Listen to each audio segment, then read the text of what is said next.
kita akan masuk ke serial sahabat yang mulia, seorang yang mungkin tidak terlalu banyak dikenang namanya oleh kaum muslimin, tapi orang yang punya kiprah yang sangat besar dalam Islam, yaitu Abbad ibn Bishr radhiyallahu anhu.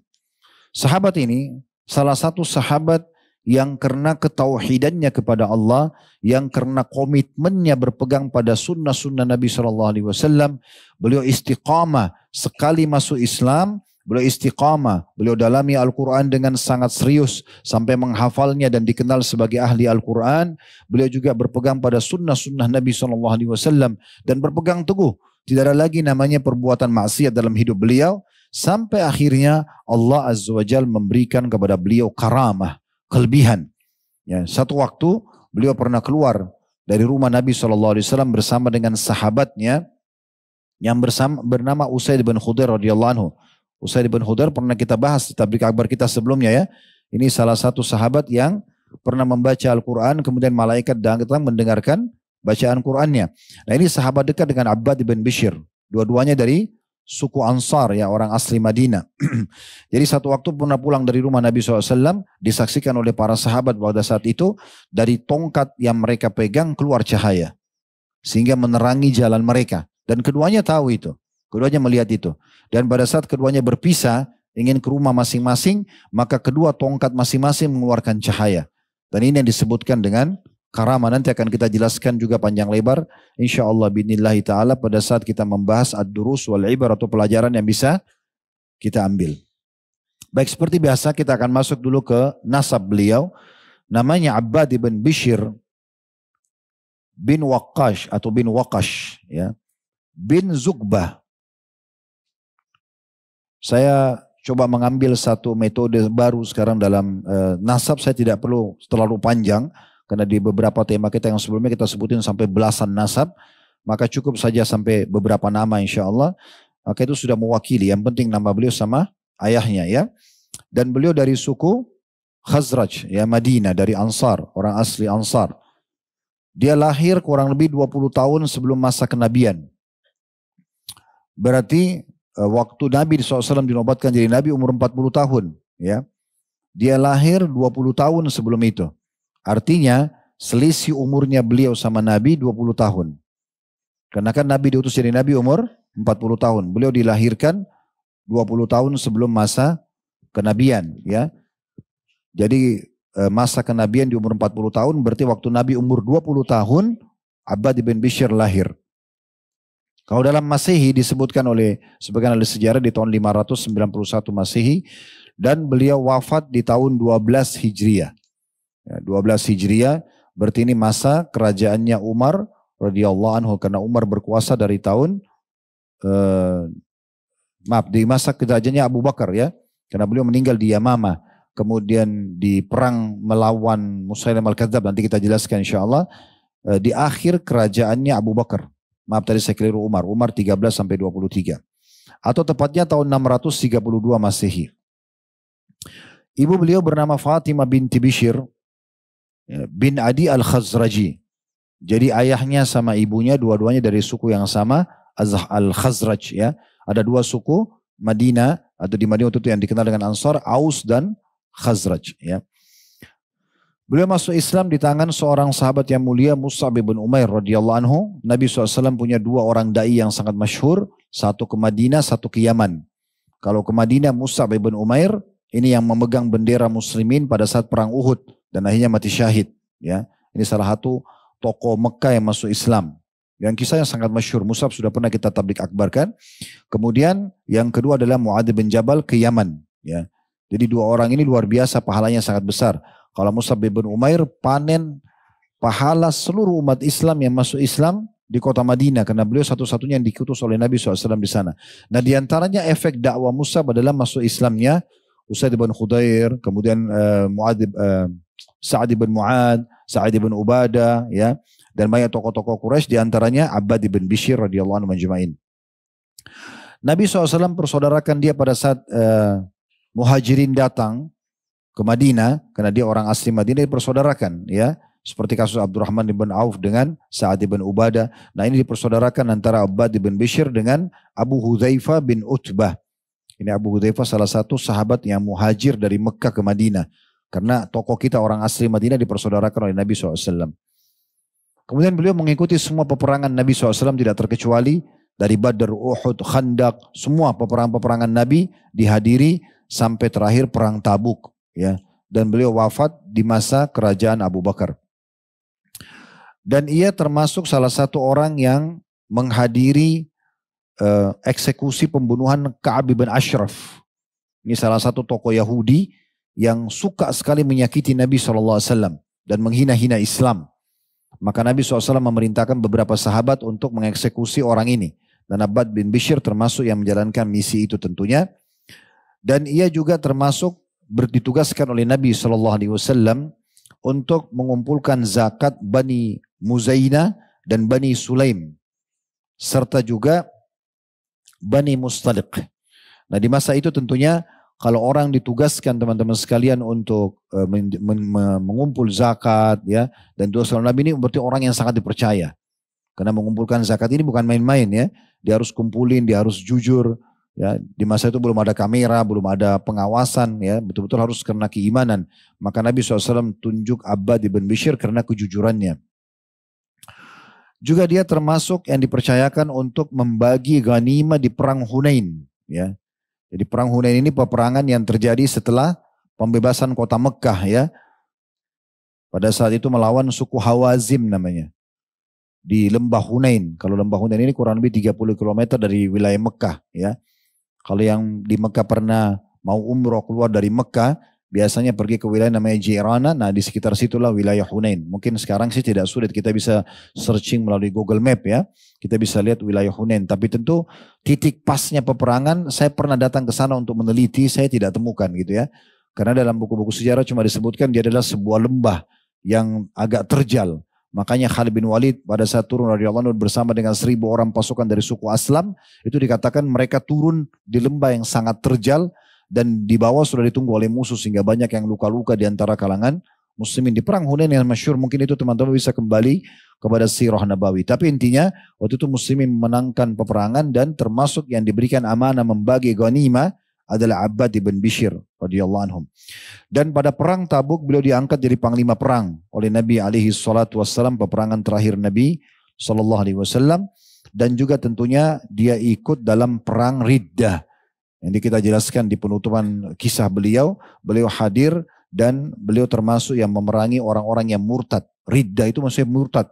Karena setelah Nabi SAW meninggal, banyak di antara suku-suku Arab yang masuk Islam hanya karena takut dengan pasukan muslimin, takut dengan Nabi, mereka murtad lagi setelah Nabi SAW meninggal. Nah, ini namanya dikenal dengan perang Riddah. Abu Bakar mengutus pasukan untuk memerangi mereka. Ya, di antaranya nabi-nabi palsu, Musailamah al-Kadzdzab, Aswad al-Unsi, dan beberapa orang yang muncul di masa itu. Dan tentu beliau wafat di Yamamah, mati syahid di tahun 12 Hijriah. Nanti insya Allah akan kita jelaskan masalah itu. Nah, di antara keutamaan beliau adalah penyebutan Ummul Mukminin Aisyah radhiyallahu anha. Bagi yang pegang buku itu ada statement disampaikan di halaman 466 ya. Ada statement di situ di paragraf di 5 ya dari atas. Beliau mengatakan 3 orang dari kalangan Ansar, kesemuanya dari Bani Abdu al-Ash'al atau Ashhal ya. Yang tidak ada seorang pun melebihi kelebihan mereka atau atas mereka, yaitu Sa'ad bin Mu'adz, Abbad bin Bishr dan Usaid bin Khudair. Jadi Aisyah memberikan gambaran kalau mau lihat tokoh yang paling terkenal dari suku Khazraj, ya pecahan sukunya lagi ada Bani Ashhal, maka 3 orang ini. Kebetulan alhamdulillah ketiga-tiganya sudah kita bahas ya. Dengan kita bahas hari ini Abbad bin Bishr, bertiga-tiga sudah kita bahas. Sa'ad bin Mu'adz sudah pernah kita bahas. Sedikit saya mengingatkan hadis Nabi SAW waktu Sa'ad bin Mu'adz meninggal. Beliau meninggal mati syahid juga Sa'ad bin Mu'adz karena kena panah dari pasukan Ahzab, perang Khandaq. Ya, beliau kena panah lalu beliau sakit beberapa hari setelah itu dan beliau yang mengambil keputusan untuk mengeksekusi semua laki-laki dari Bani Quraidah, suku Yahudi yang berkhianat. Lalu beliau mati syahid setelah itu.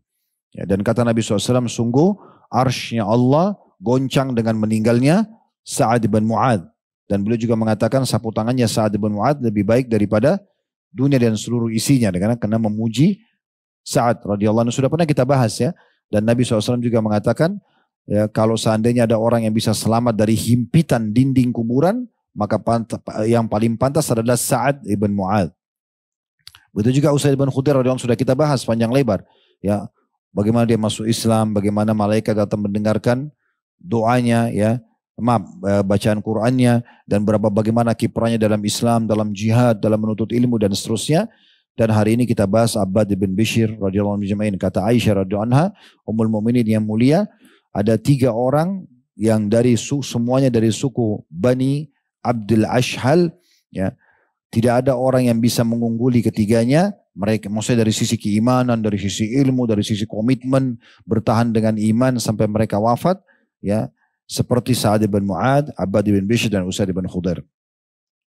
Beliau termasuk orang yang sangat berpegang kuat pada tauhid, sebagaimana tadi kita jelaskan teman-teman sekalian. Ada satu pesan yang saya ingin sampaikan dari halaman 466 itu, ya, sampai halaman 468. Saya tidak bacakan semua karena penulis mengangkat dalil-dalil tentang mukjizat yang Allah berikan kepada Nabi Daud, gunung, ya, dan burung-burung bertasbih bersama Nabi Daud. Kemudian Allah lunakkan besi, yaitu dalam surah Saba ayat 10.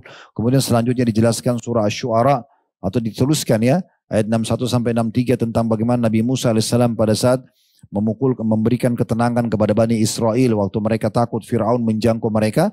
Kata Nabi Musa, tidak mungkin, pasti Allah akan memberikan petunjuk. Lalu Allah memberikan petunjuk membelah lautan pada saat itu. Begitu juga disebutkan tentang Maryam alaihissalam. Bagaimana karena ketaatannya kepada Allah SWT, akhirnya Allah muliakan dia. Allah datangkan buah-buahan dari surga turun di mihrab tempat sholatnya di Baitul Maqdis. Kemudian Allah tiupkan ruh yang mulia Nabi Isa alaihissalam di kemaluannya, di rahimnya, di rahimnya, kemudian dia hamil dan dia tidak pernah disentuh oleh laki-laki.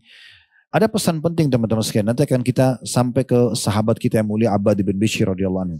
Kira-kira apa sebabnya Allah Subhanahu wa taala memilih nabi-nabi dibandingkan kita? Ada yang tahu jawabannya? Kenapa di Nabi Nuh dan bukan yang sehidup sama Nabi Nuh? Kan banyak manusia. Kenapa bukan yang lain? Kenapa Nabi Nuh? Kenapa di masa Nabi Hud yang dipilih? Bukan kenapa kaumnya? Kan masih banyak manusia yang lain. Kenapa di masa Nabi Musa? Kenapa Nabi Musa? Kenapa bukan yang lain dari Bani Israel? Begitu juga di masa Nabi Muhammad SAW. Kenapa Nabi Muhammad SAW? Kenapa bukan orang lain dari Quraisy? Ini ada satu pertanyaan penting untuk kita jawab teman-teman sekalian. Kenapa mereka yang Allah pilih menjadi Nabi? Mungkin ada yang bilang begini, kan Allah pilih semaunya Allah. Betul. Itu kalau kita bicara sederhananya. Ya sudah Allah pilih sesuai dengan Allah yang inginkan, kita imani. Baik, betul. Tapi ada jawaban yang memberikan ketenangan agar pikiran kita, dan kita boleh bertanya.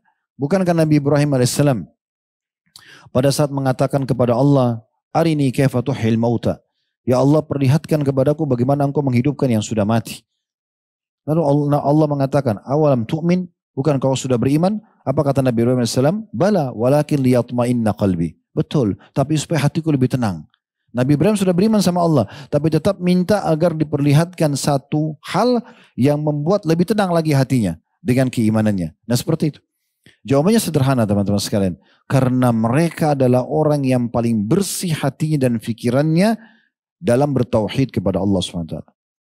Makanya kata Abdullah bin Mas'ud radhiyallahu anhu, Allah melirik hati semua manusia, lalu Allah dapatkan hati Nabi Muhammad SAW adalah hati yang paling bersih dalam bertauhid kepada Allah SWT. Maka Allah pilih beliau menjadi nabinya. Lalu Allah melirik hati semua para sahabatnya, ditemukan hati yang paling bersih setelah hati Nabi Muhammad SAW, maka dijadikan sebagai sahabat-sahabatnya. Sekaligus menjawab, kenapa kita nggak jadi sahabat Nabi ya? Karena kita lebih pantas hidup di masa sekarang. Untuk level iman kita dan hati kita belum cukup untuk kita hidup di masa itu. Ya, ini sering saya kasih contoh. Bayangkan teman-teman kalau kita hidup di fase Mekah dulu. Nggak ada lampu. Nggak ada ilmu kayak sekarang, belum ada. Al-Quran masih baru berapa ayat yang turun. Ya, rumah masih baru dari tanah liat. Antum bayangkan kalau antum hidup di masa itu sekarang.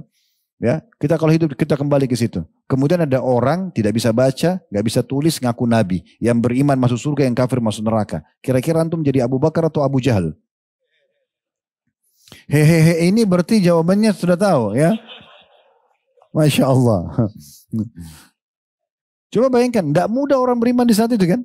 Sekarang saja Al-Quran sudah lengkap, ada terjemahannya, ada tafsirnya, banyak ulama yang menjelaskan, masih banyak orang yang lalai. Masih banyak orang yang kafir, apalagi di masa itu. Jadi Allah Azza wa Jalla memilih orang sesuai dengan kebersihan hatinya. Pertanyaan sederhana selanjutnya. Apakah saya juga bisa memiliki posisi yang tinggi di sisi Allah SWT walaupun kita bukan Nabi? Anggaplah kita tidak bisa masuk ke level Nabi, memang sudah ditutup dengan Nabi SAW. Baik level sahabat juga nggak mungkin, karena yang hidup sama sahabat definisinya ada. Yang hidup yang jadi sahabat definisinya ada. Yang hidup bersama Nabi, ketemu dengan Nabi ya, bukan hidup bersama Nabi. Bertemu dengan Nabi walaupun sesaat, beriman pada beliau dan meninggal dalam keadaan iman tersebut. Baru dikatakan sahabat. Uwais Al-Qarni terkenal, kata Nabi SAW, afdal tabi'in Uwais. Tabi'in yang paling afdal adalah Uwais, gitu kan, Al-Qarni. Kenapa dikatakan dia tabi'in? Kenapa bukan sahabat? Dia hidup semasa Nabi. Karena nggak pernah lihat Nabi secara fisik. Berarti kan definisi sahabat sangat terbatas. Kita nggak bisa jadi sahabat. Baik, bisa nggak saya menjadi wali-wali Allah, orang yang dekat sama Allah? Bisa. Bagaimana antum membersihkan hati dan pikiran antum dalam bertauhid kepada Allah? Nggak boleh ragu. Apa yang Allah dan Rasulnya janjikan, benar. Gak ada keraguan. Udah selesai. Disuruh sholat. Keutamanya itu, oh ya, itu keutamaan saya terima. Ini haram, gak boleh kerjakan. Udah, ada hikmah, gak ada hikmah tetap ditinggalkan. Nah seperti itu. Makin murni itu makin bagus. Dan bisa di saat antum makin menjaga konsistensi keimanan itu, akan datang namanya karamah. Ya, karamah ini istilah bagi orang-orang yang soleh selain nabi-nabi. Kalau nabi-nabi namanya mukjizat. Ya, nah itulah sebabnya kenapa di toko kita ini Abbad ibn Bishr tadi saya sempat ceritakan, sempat keluar cahaya dari tongkatnya. Itu disebabkan kenapa? Di sini penulis berikan gambaran, dituliskan subjudul khusus, yaitu ya kebersihan tauhid. Jadi bagaimana dia betul-betul sangat kuat keimanannya kepada Allah Subhanahu wa taala. Saya bacakan riwayatnya, ada di halaman 468. Ada footnote nomor 2 di situ ya. Ini diriwayatkan oleh Imam Bukhari secara muallak ya. Dan Ibnu Hajar menyebutkan dalam Fathul Bari ya, mengatakan bahwasanya sanadnya dinyatakan bersambung oleh Abu Ya'la dan seterusnya sampai Ummul Mukminin Aisyah radhiyallahu anha. Diriwayatkan dari Anas bahwa Usaid bin Khudair dan Abbad bin Bishr radhiyallahu anhu berada di sisi Rasulullah sallallahu alaihi wasallam pada suatu malam yang gelap gulita. Tak kala keduanya keluar dari sisi beliau, salah satu tongkat dari mereka berdua bercahaya. Maka keduanya berjalan di bawah cahaya tersebut. Tak kala keduanya berpencar, maka tongkat milik salah seorang dari keduanya bercahaya dan tongkat milik yang lainnya juga bercahaya. Jadi bisa jadi kayak lampu, kayak senter, ya. Seperti itu kurang lebih gambarannya. Nanti kita lebih jelas panjang lebar jelaskan tentang masalah itu di Durus wal Ibar. Tapi kita masih tentang pelajaran yang bisa kita ambil masalah karama ya. Dalil-dalilnya tentang karama ya. Itu akan kita jelaskan insya Allah nanti di sesi kita yang selanjutnya. Tapi kita masih sebutkan dulu tentang kelebihan yang diberikan oleh Allah Subhanahu wa taala untuk tokoh kita ini. Tentu tidak semua orang sama karamahnya. Ya, tidak semua orang sama karamahnya. Ada orang yang seperti ini, ada mungkin keluar cahaya, ada mungkin orang yang indah, itu macam-macam ya. Tetapi itu nanti hanya bisa kita lihat kalau orang itu sangat dekat dengan Allah SWT dan ingat kebersihan tauhidnya kepada Allah SWT. Selain daripada itu, umumnya para dukun-dukun ya, mereka pura-pura saja seakan-akan mereka punya karamah, itu nggak bisa diperhatikan atau nggak bisa dijadikan sebagai rujukan. Baik, selanjutnya teman-teman sekalian, beliau juga termasuk sahabat yang beruntung karena didoakan langsung oleh Nabi SAW. Disebutkan dalam sebuah riwayat dari Ummul Mukminin Aisyah radhiyallahu anha. Ya. Maaf, tadi yang pertama itu saya keliru membaca ya. Riwayat tentang karamah beliau itu ada footnote nomor 2 diriwayatkan oleh Imam Ahmad dan An-Nasai. Ya. Dan dinyatakan sanadnya sahih. Al-Hakim juga sebutkan dalam kitab Mustadrak. Kalau tadi yang saya sebutkan Bukhari secara muallak, Ibnu Hajar mengatakan dalam Fathul Bari sanadnya tersambung dari Abu Ya'la sampai Aisyah radhiyallahu anha. Terus beberapa sanad itu adalah tentang doanya Nabi SAW untuk Abbad bin Bishr. Jadi ini saya luruskan ya. Diriwayatkan dari Aisyah radhiyallahu anha bahwasanya beliau mengatakan pada saat Rasulullah SAW sholat tahajud di rumahku, lalu mendengar suara Abbad bin Bishr, maksudnya ada di dalam masjid juga di waktu sholat tahajud sedang sholat malam. Maka beliau bertanya, mengatakan, wahai Aisyah, apakah itu suaranya Abbad bin Bishr? Maka aku mengatakan iya. Maka kata Nabi SAW, ya Allah ampunilah dia. Ya Allah ampunilah dia. Jadi Nabi SAW mendoakan secara khusus ya. Jadi di sini bisa saja Nabi SAW misalnya mengatakan, ya Allah ampunilah semua yang ada di masjidku. Kan gitu, bisa saja. Tapi ini karena Nabi SAW mengerucut begini berarti ada keutamaan khusus buat Abbad bin Bishr. Dan kita tahu Nabi SAW tidak melakukan atau mengeluarkan sebuah statement kecuali wahyu. Kalau sudah seperti ini disampaikan pada umat semuanya. Ya kan gitu. Selanjutnya Abbad bin Bishr juga terkenal orang yang sangat mencintai Al-Quran. Ya, ahli Al-Quran. Sampai para sahabat memberikan dia julukan sebagai seorang imam. Imam Al-Quran maksudnya pemimpin ya, yang menguasai Al-Quran dan suka membaca dan mempraktekkan dalam hidupnya. Serta juga diberikan julukan sebagai sahabatnya atau temannya Al-Quran. Ini semua karena memang beliau betul-betul pada saat sudah mulai belajar Al-Quran, ayat demi ayat dihafal, lalu kemudian diamalkan isinya dan dipraktekkan sampai beliau meninggal dunia. Ya. Kemudian juga beliau punya kiprah yang sangat besar dalam masalah jihad. Ya. Selain beliau memang orang yang lemah lembut, dengan ayat-ayat, karena lunak hatinya dengan ayat-ayat Al-Quran, beliau juga terkenal sebagai, kata penulis itu, singa yang sangat ganas di medan pertempuran. Selalu menjaga kehormatan Islam, terkenal dengan kejantanannya sebagai seorang laki-laki. Jadi tidak ada seruan jihad kecuali beliau termasuk orang di saf pertama yang langsung menyeru dan menjawab. Nanti kan kita lihat bagaimana kiprahnya.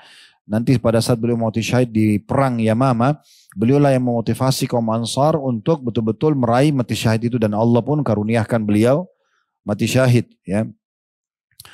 Dan beliau sangat berpegang teguh dengan sabda Nabi SAW. Itu disebutkan riwayatnya oleh Ibnu Abdul Bar dalam kitab Al-Isti'ab, ya. Di jilid 3 halaman 315, Bukhari juga sebutkan dalam kitab Al-Maghazi di nomor 4330 tentang keutamaan orang-orang Ansar, ada di halaman 469 ya kalau yang pegang bukunya. Riwayatnya adalah kata Nabi SAW, ya ma'asyaral ansari antumus syi'aru wan nasud ditharu fala utayanna min kibalikum. Wahai kaum Ansar, kalian ibarat pakaian dan manusia ibarat rompinya, maka janganlah sampai aku diserang dari arah kalian. Maksudnya ketahuilah kalian ini pembelah utamaku wahai orang-orang Ansar. Ya. Jangan sampai, kalau orang-orang yang lain semua cuma seperti rompi baju. Baju dulu kemudian baru rompi, biasa begitu ya. Orangnya seperti rompi saja. Jadi jangan sampai walaupun rompi sudah sobak-sobek, lalu kalian pun sebagai pakaianku membiarkan aku diserang dari sisi kalian. Maka ini sangat tertanam ya di benaknya orang-orang Ansar, diantaranya Abbad bin Bishr radhiyallahu anhu. Dan karena itu beliau selalu siaga untuk membela Nabi alaihi salatu wassalam sampai akhir wafat beliau. Dan diantara kiprah yang sangat unik yang beliau lakukan di medan jihad, ya.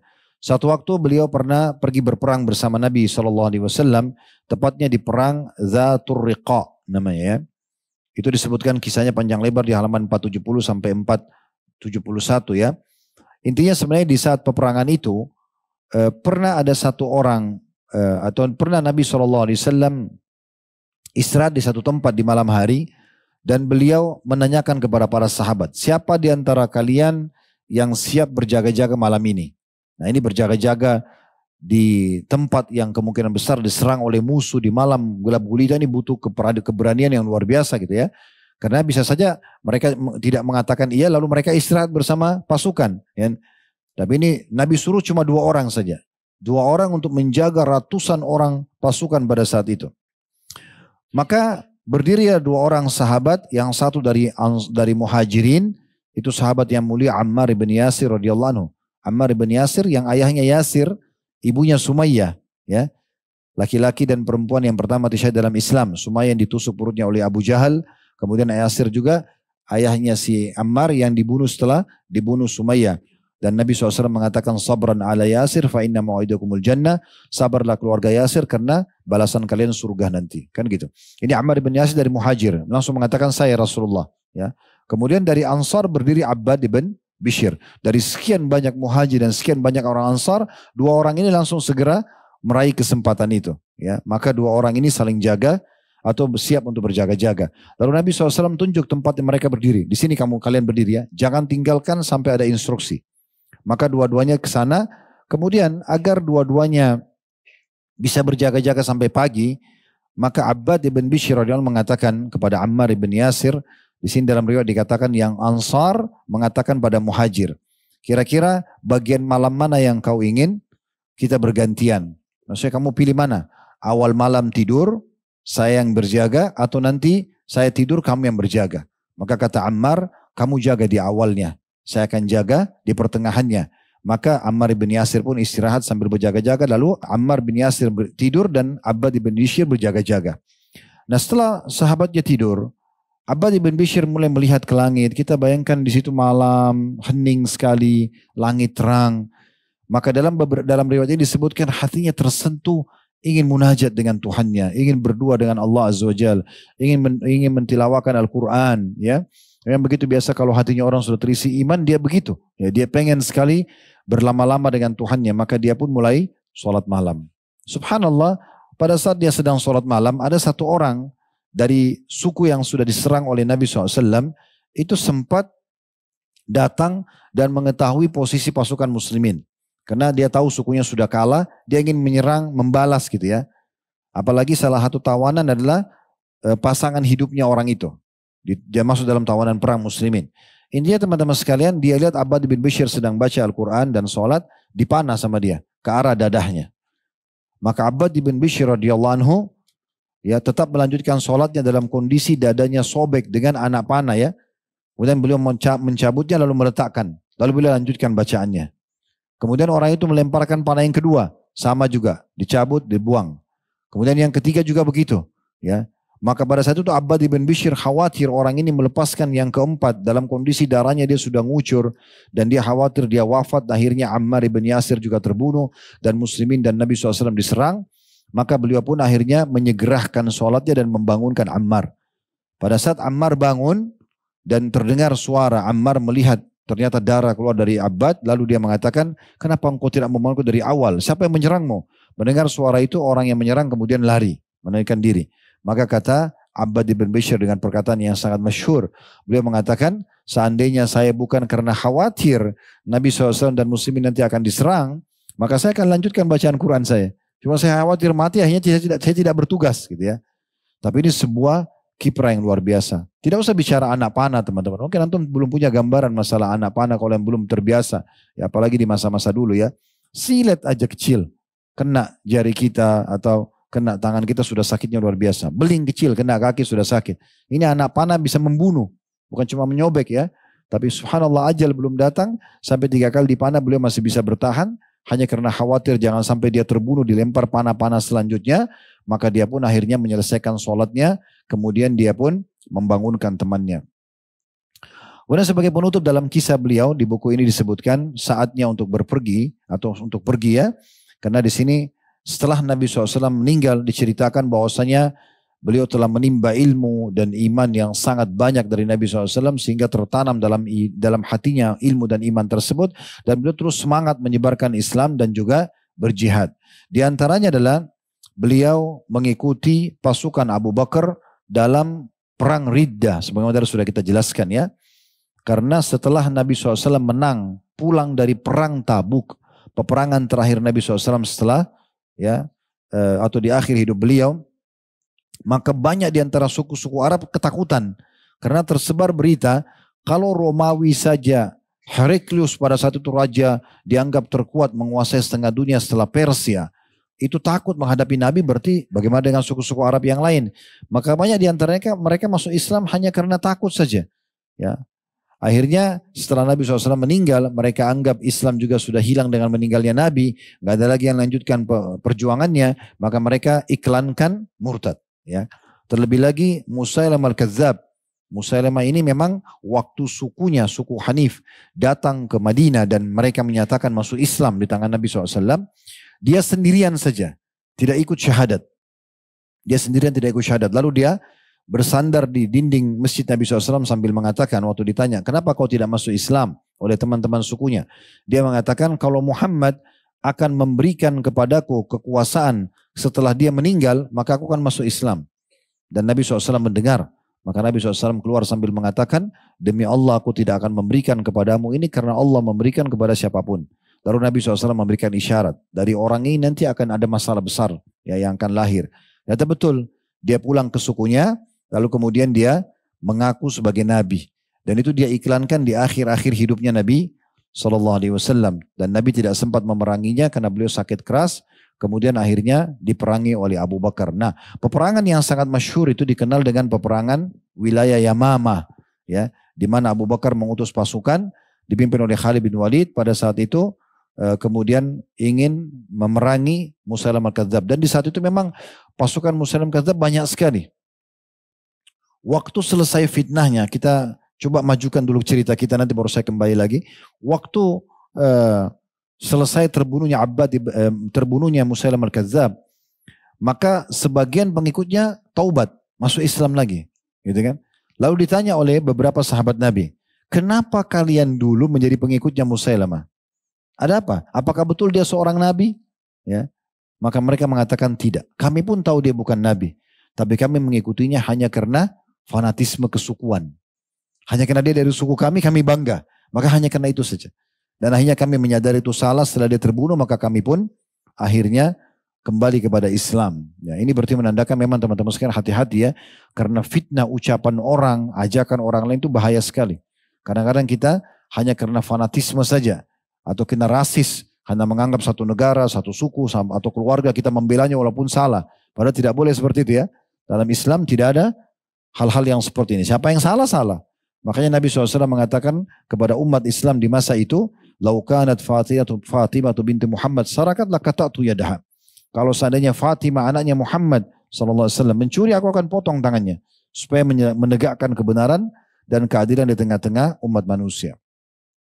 Ringkas cerita teman-teman sekalian, diceritakan dalam riwayat bagaimana kiprahnya pada saat perang Yamama itu, disebutkan di halaman 472 ya, sampai penutupan.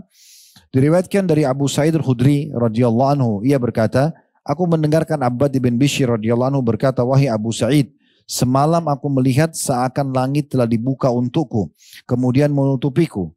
Itu insya Allah adalah mati syahid. Sampai sini dulu kita bahas ya. Nanti saya lanjutkan riwayatnya. Kalau ada dinukil dari para sahabat seperti ini teman-teman sekalian, ini bisa masuk dalam makna ta'wil mimpi. Karena sudah dinukil dari orang-orang yang terkenal, terpercaya dan hidup bersama Nabi SAW. Artinya mimpinya Abbad bin Bishr, dia melihat langit terbuka, kemudian ya menutupi dirinya, itu ditakwilkan oleh dia mati syahid. Dia mengatakan mati syahid.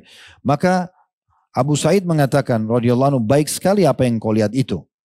Lalu aku memandanginya pada perang Yamama. Maksudnya aku terus meneliti dan mengikuti. Kata Abu Sa'id al-Khudri, aku mengikuti ya apa yang dibuat oleh Abbad bin Bishr. Karena setelah dia cerita dia mau mati syahid, aku penasaran pengen tahu bagaimana matinya, gitu kan? Karena dia sudah mengatakan dia mimpi dan dia sendiri menakwilkan kalau itu adalah mati syahid. Maka aku melihat dan memandanginya dan ia berteriak memanggil orang-orang Ansar sambil mengatakan pada mereka, patahkan mata-mata pedang dan berkelompoklah ya, dan pisahkanlah diri kalian dari orang-orang lain. Maksudnya karena dia panglima perang di saat itu, diangkat oleh Abu Bakar jadi salah satu panglima perangnya. Panglima perangnya utamanya adalah Khalid bin Walid, tapi dia adalah wakilnya. Dan tokoh kita ini dia ingin sekali memberikan satu kiprah yang besar dan memotivasi para orang-orang yang satu suku sama dia agar jangan mundur. Karena waktu itu kalau antum baca perang yang memang cukup panjang ya, tapi umat Islam sempat terdesak dan hampir kalah di saat itu. Karena kuatnya pasukan Musailamah al-Kadzab ini ya. Tetapi dengan adanya sahabat-sahabat yang mulia, di antaranya Abbad bin Bishr, di antaranya beberapa sahabat Nabi yang lain ya dari Ansar, mereka semua semangat untuk membentuk kelompok dan mereka mengatakan keluarkan diri kalian dari kelompok-kelompok orang lain. Maksudnya selain orang Ansar jangan ada yang ikut. Coba kalian mengumpul-kumpul sendiri ya. Lalu kita buat satu gebrakan untuk menyerang benteng musuh ini supaya bisa muslimin menang. Sampai akhirnya terus saja Abbad bin Bishr teriak-teriak sampai terkumpul kurang lebih 400 orang dari Ansar saja. Dikatakan oleh beliau, bersihkan barisan kita dari orang lain. Hingga akhirnya mereka berhasil mengumpul 400 orang dari kalangan Ansar. Tidak seorang pun bercampur dengan mereka. Di barisan terdepan terdapat Abbad bin Bishr, lalu Abu Dujana, terkenal Syammah ya, yang pernah dikasih pedang oleh Nabi SAW di perang Uhud. Lalu Nabi bilang, waktu siapa yang mau memberikan hak Allah dan Rasul di perang itu, maka Abu Dujana mengatakan dia. Lalu dia mengambil dan dia betul-betul menggunakan untuk berperang di jalan Allah. Ini juga seorang dari Ansar. Kemudian Al-Bara' ibn Malik, ini pernah kita bahas ya, yang kalau bersumpah atas sama Allah diijabah, gitu kan? Dan beliaulah yang minta dilempar ke dalam bentengnya orang-orang pasukannya Musailamah al-Kadzab, lalu kemudian dia berhasil membuka pintu benteng tersebut. Nah 3 orang ini yang punya kiprah sangat besar, mereka memimpin 400 orang tadi dari Ansar itu, berarti kalau dikurangi dengan 3 orang sisa 397 orang, hingga mereka sampai di pintu kebun yang tempat bersembunyinya Musailamah Al-Kadzab. Dan mereka terus saja berperang dengan garangnya, di sana Abbad ibn Bishr akhirnya terbunuh mati syahid. Dan kami melihat jenazahnya, kata Abu Sa'id Al-Khudri, pada saat sudah selesai peperangan dan dimenangkan oleh muslimin, wajahnya penuh dengan sabetan pedang. Aku tidak mengenalinya selain melalui satu tanda yang ada di jasadnya saja. Ini dinukil oleh Ibnu Sa'ad dalam kitab At-Tabaqat jilid 3 halaman 441. Dari sini teman-teman perlu kita titik beratkan sebuah poin, bahwasanya Allah Azza wa Jalla akan memberikan seseorang sesuai dengan tekadnya yang kuat. Tekad ini bahasa lainnya kalau agama kita niat, ya. Kalau antum bertekad betul ingin mendapatkan ilmu agama benar, ingin menjadi seorang alim, Allah kasih. Antum tekad betul ingin mati syahid, Allah kasih. Antum tekad betul ingin haji dan umrah, Allah kasih. Jadi apa saja Allah akan kasih sesuai dengan niatnya, ya. Sesuai dengan niatnya. Maka di sini karena dia tekad betul ingin mati syahid, Allah kasih dia. Dan juga poin penting tambahannya, tidak penting untuk merasa takut dengan luka-luka yang ada di badan, itu tidak penting, ya. Karena orang yang mati tidak lagi melihat atau merasakan jasadnya yang luka tersebut, ya. Karena dia hanya melihat, orang mati itu hanya melihat satu saja, sakaratil maut atau proses ruh dicabut oleh malaikat. Dan cuma 2 keadaan. Orang mukmin akan mudah seperti air yang keluar dari mulut kendi, kalau orang kafir akan sulit seperti bulu domba yang dibasahkan, dililitkan di pohon berduri kemudian ditarik dengan keras sehingga berantakanlah bulu domba tersebut, sambil wajah dan bokong mereka dihantam dengan besi yang kuat oleh para malaikat, sebagaimana Allah jelaskan dalam surah Al-Anfal. Oleh karena itu tidak penting ya kita melihat jasad-jasad yang luka. Hamzah itu radhiyallahu anhu pada saat ditemukan di perang Uhud, hidungnya putus, ya, dimutilasi, dipotong, darahnya dibelah, darah semuanya. Nabi waktu lihat, Nabi sempat sedih melihat, nangis beliau. Tapi itu tidak menandakan beliau sakit. Karena Nabi SAW langsung menerima wahyu waktu itu, beliau mengatakan, aku diperlihatkan Hamzah sedang bertelekan di dipan-dipannya di surga, artinya sudah diberikan kesenangan. Ja'far bin Abi Thalib radhiyallahu anhu, kakaknya Ali bin Abi Thalib, lebih tua 10 tahun dari Ali, tangannya terputus, ya, di perang Mu'tah di Jordania pada saat melawan Romawi. Maka Nabi SAW langsung memberikan berita gembira kepada keluarganya, sungguh sekarang Ja'far sedang terbang mengelilingi surga dan kedua tangannya diganti oleh Allah dengan sayap, dia terbang bersama para malaikat. Tayyar disilakan dengan begitu, ya. Dan seterusnya, ya. Banyak sekali kisah-kisah yang berhubungan dengan hal-hal yang seperti ini.